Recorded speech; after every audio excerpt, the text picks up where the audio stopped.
Hello বন্ধুরা, BDMO practice 7 এর সমাধান করতে আমি চলে এলাম।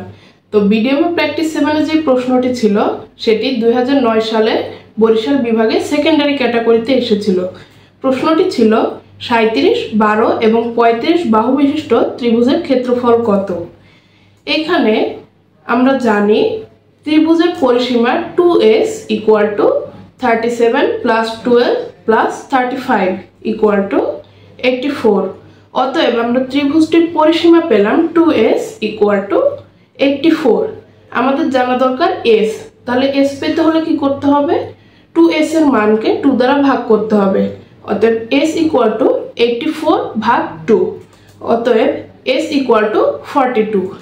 এখন আমরা জানি বিষমবাহু ত্রিভুজের ক্ষেত্রফল √s × s - a × s - b × s - c।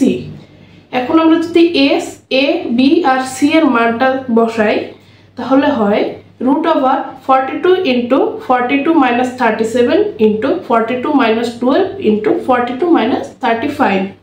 এগুলো হিসাব করলে হয় √42 × 5 × 30 × 7।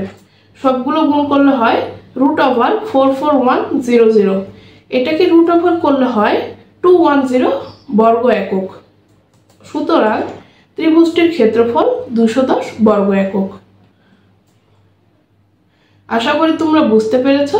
এরকম আরো বিডিএমও প্রস্তুতিমূলক ভিডিও পেতে আমার চ্যানেলটিকে তোমরা এখনই সাবস্ক্রাইব করে রাখো। See you in the next video.